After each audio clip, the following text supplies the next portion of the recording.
भवरी क्या हुआ? मैंने माफ कर दीजिए, हटा दीजिए। मैंने उस इंसान की याद सताई जा रही है। गुजारे हुए पल मैंने परेशान किए जा रहे हैं। उस इंसान के साथ जिसे 2 दिन में ही मैंने अपना बींद मान लिया। कौन है वो? क्या करेंगे जानकर?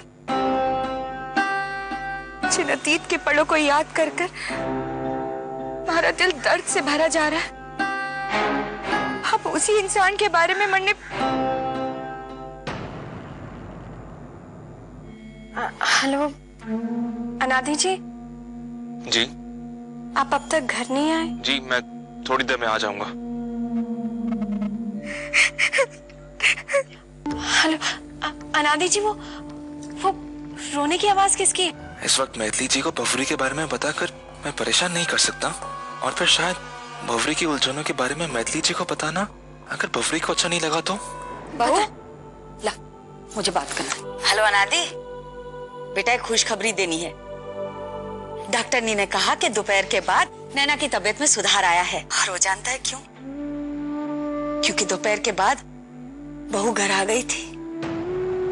मैं तेरा एहसान मानती हूँ कि तू बहू को ब्याह कर घर लाया।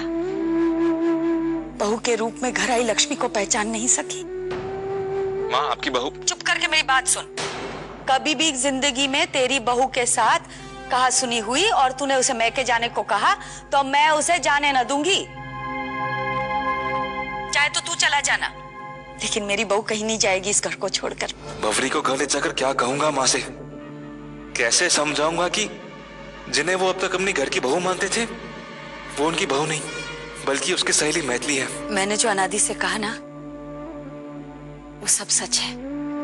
मैं ही पागल थी, तुझे कोसती रही मेरी पोती की तबीयत में सुधार लाने के लिए, मेरे पति को फिर से चलता फिरता करने की उम्मीद के लिए,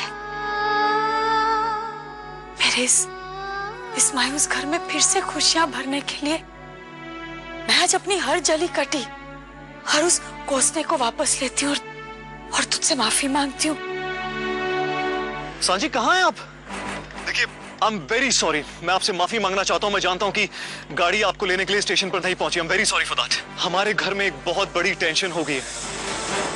पिताजी घर पर इस बात से गुस्सा हो रहे हैं कि उनकी राय के बिना हमारी शादी कर दी गई, और इस बात को लेकर उनके और दादी साहब के बीच में न जाने क्या क्या कहासुनी हो गई।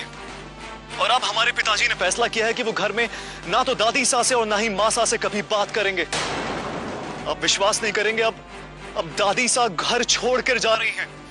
हमें अभी भी छुटकी का हमारी छोटी बहन का फोन आया था। सांची आप जहां पर भी हैं प्लीज जल्दी से घर पहुंचिए। लेकिन हमारी बात तो सुनिए। मैं जो हेलो हेलो, आप इस घर को छोड़ के ऐसे कैसे जा सकती हैं? मासा, आप उनकी बातों को दिल से लगा ही क्यों रही हैं? मासा मेरी बात सुनिए। मासा बहू, हम सब समझते हैं, लेकिन आज जो हमारे बेटे ने हम दोनों के साथ किया है, उसने इस घर की सबसे बड़ी सदस्य का कद बहुत छोटा कर दिया है। जब हमारा बेटा, हमारा अपना खून हमसे बात नहीं करना चाहता, जिंदगी भर हमारी शक्ल नहीं देखना चाहता, तो हम इस घर में जिसे वो मंदिर कहता है, इस मंदिर में कैसे रुक सकते हैं? और मासा, मासा हमारे मुझे लग रहा है उनके घर में बहुत बड़ी विपदा आ गई है, जैसे उनके ब्याह के कारण हुआ है। हमारा वहां होना बहुत ज्यादा जरूरी है। लेकिन मैं तो आपके साथ घर जा रही थी ना, फिर मैं वहां कैसे जाऊंगी? और अगर मैं वहां नहीं गई तो उन्हें लगेगा कि उनकी बीड़ी ने उन्हें धोखा दिया, लेकिन ऐसा तो है ही नहीं ना। अरे उन्हें तुम्हारे हालात में धोखा दिया है। हमारी तो कुछ समझ में ना आ रहा है कि मैं कहीं करूं। बता दीजिए, एक बार अनजाने में मैंने आपको धोखा दिया, और आज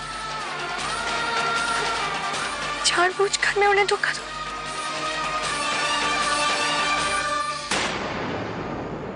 सही